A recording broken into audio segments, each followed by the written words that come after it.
میدونستید کلانا با بیش از 147 میلیون کاربر یکی از پرطرفدارترین ارائه دهندگان خدمات BNPL در دنیاست و بعد از کلانا افین و افترپی با 11.5 میلیون کاربر و 10.5 میلیون کاربر در رتبه‌های دوم و سوم قرار دارند. میدونستید ارزش بازار جهانی BNPL در حال حاضر بیش از 37 میلیارد دلاره و پیش بینی میشه این ارزش در سال 2032 به بیش از 167 میلیارد دلار برسه. من دانیال خداورد در دومین قسمت از تاک‌شوی آموزشی بدون کد شلوار در خدمت شما هستم با موضوع BNPL و خرید اعتباری در اپلیکیشن باجت.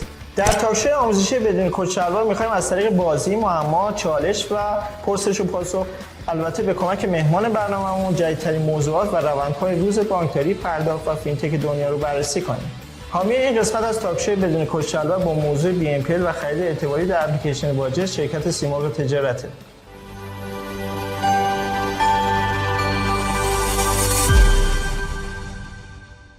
مهمون امروز برنامه ما 49 سالشه، اصالتا ناینیه، فوق لیسانس نرم افزار در دانشگاه علوم صنعت خونده، تفریحش فیلم دیدن و ورزش کردنه، ورزش مورد علاقه‌اش فوتبال و پدل، یه ورزش خیلی خاصیه. به گفته خودش باید اخلاق بدش رو از دیگران و از همکاران بپرسیم. بهترین اخلاقش اینه که خوشروی، خوش‌غذاست و همه غذاها رو دوست داره و به نظر دیگران خصوصیات اخلاقی خوبش اینه که به کار تیمی اعتقاد داره. مهمان امروز تاک‌شوی بدون کد شلوار مهندس محمد مهدی اسماعیلی، مدیر عامل شرکت سیمرغ تجارته. مهندس جان خیلی خوش اومدید به برنامه ما. سلامی داریم با بیننده، بفرمایید در خدمتتون هستیم. ارادت. منم سلام عرض می‌کنم خدمت بینندگان و ممنون از دانیال خان. امیدوارم که امروز یه گفتگوی خوب داشته باشیم و خسته نکنیم بینندگان. در خدمتتون هستیم. خیلی ممنون. خب در این قسمت برنامه یک سری سوال از مهندس اسماعیلی عزیز میپرسیم، ببینیم که چه جوابایی به سوالای ما میدن. مهندس آماده این؟ تقلبای ما رو که گرفتیم. بختیاده. خب بهترین کاری که در زندگی کردین چی بوده؟ با خانومم ازدواج کردم. آفرین، احسنت. بدترین تجربه زندگی، حالا چه زندگی کاری چه زندگی شخصی؟ من در سالیه اولی که شروع کردم بعد از دانشگاه یکی دو تا تجربه در واقع شرکت داری و با دوستان داشتم که موفقیت خوبی نداشت. به نظرم بدترین اتفاقای کاری برام اینا بود. یه جمله دروغ بگین. همه چی عالیه و تو مملکت ما همه چی بر اساس گل شایسته سالاری داره جلو میره. جمله خوبی بود. دوست داشتین چی رو تجربه کنین که تا حالا تجربه نکردی؟ دوست داشتم یه سری سفر طولانی، وسیله مثل ماشین، سفر در سفر زمینی، آره، و طولانی برم یه سری سفر دوره حالا ایران یا چند تا کشور دیگه. خدمتتون عرض کنم که یه سوال از خودتون بپرسین جواب بدین. حالت چطوره؟ خیلی خوبه. خیلی خوب. آخرین فیلمی که دیدین؟ سریالای کوچیک میبینم از این سریال علل خصوص ایرانی با خانواده، ولی اون که خیلی تمرکز داشتم اوپنهایمر. اوپنهایمر. بهترین کتابی که خوندی؟ بهترین کتابی که خوندم 7 عادت مردمان موثر. من این کتاب خوندم، این کتاب خیلی دوست دارم، رو میزم هستش. بزرگترین آرزوتون؟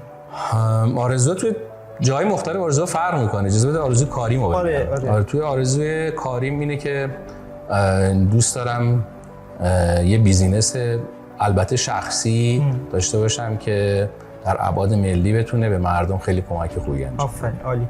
اگه یه قدرت ماورایی داشتین دوست داشتین اون قدرت ماورایی چی بود و چه استفاده‌ای ازش می‌کردین؟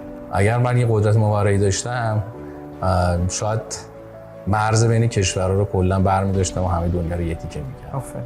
و به عنوان سوال آخر، یه جوان فارغ التحصیلی که حالا در مقطع لیسانس یا فوق لیسانس رشته نرم افزار خونده و میخواد در حوزه بانکی و مالی و فینتکی مشغول به فعالیت بشه، چه پیشنهادی براش داری؟ این پیشنهادم جدی اینه که واقعا خیلی عجله نکنه روی اینکه بخواد حتما توی سری اولی که میخواد بیاد یه پوزیشن خوب یا حقوق خوب داشته باشه. مهم اینه که توی یک تیم خوب که دارن کار خوب و با یه فرهنگ کاری خوب دارن انجام میدن تو اون مشارکت بکنه، هرچند که ممکنه براش هزینه داشته باشه این کاری که میخواد انجام بده، و مطالعه در واقع تجربه دنیا بتونه از اون استفاده بکنه. یعنی به اعتقادم باید حتما چند سال اولی که شروع میکنه از دانشگاه میاد بیرون بیشتر تمرکزش رو رشد خودش باشه تو این، تا اینکه بخواد پوزیشنی داشته باشه یا به درآمد جدی فکر بکنه. عالی، دستتون در نکنه. ممنون از مهندس اسماعیلی عزیز. یه استراحتی میکنیم برمیگردیم.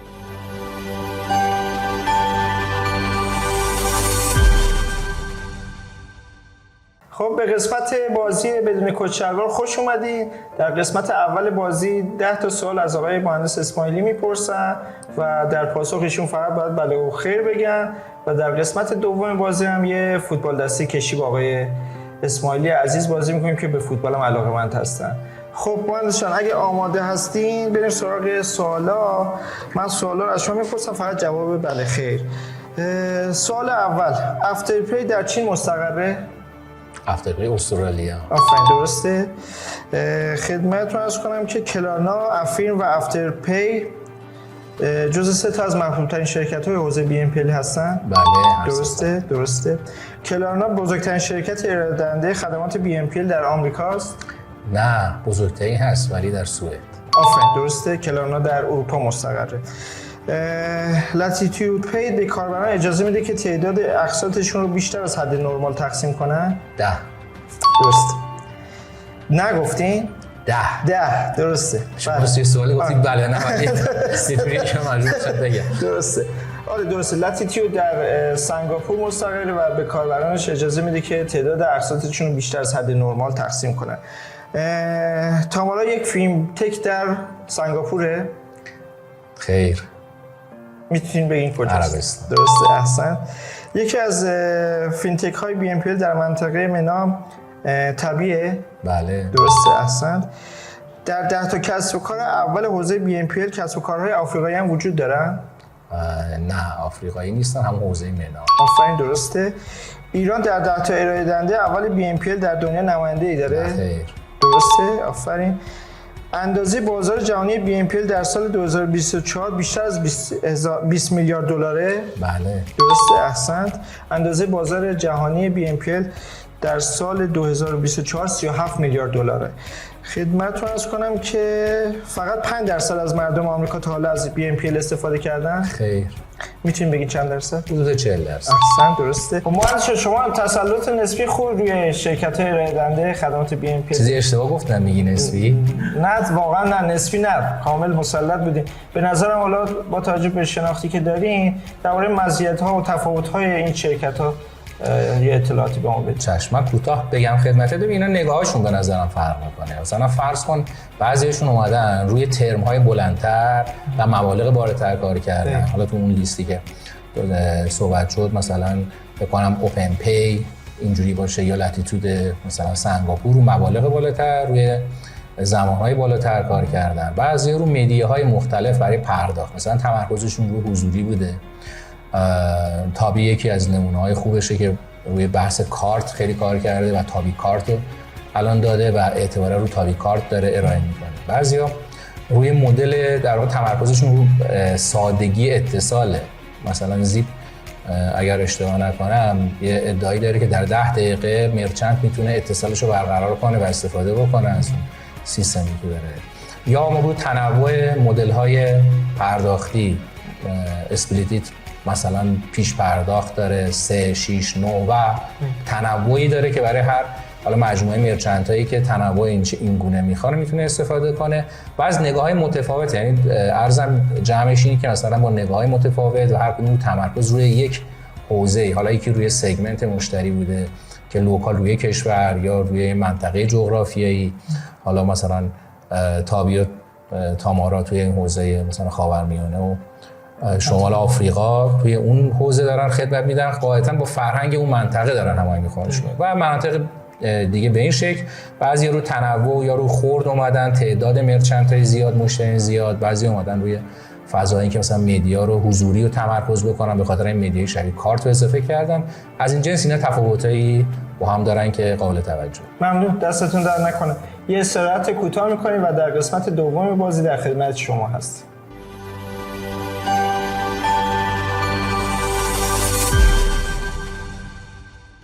خب از اونجایی که مهندس اسماعیلی عزیز به فوتبال علاقه‌منده، در این قسمت بازی فوتبال از نوع فوتبال چوبی مهیا دیدیم. ببینیم که نتیجه چی میشه. مهندس آمادگی دارین؟ آره البته. آماده باشین. خیلی خوب. 3 2 1 شروع می‌کنیم.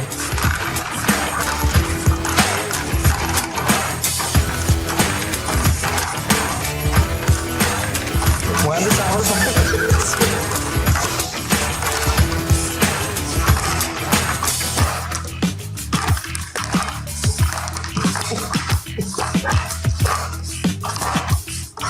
خب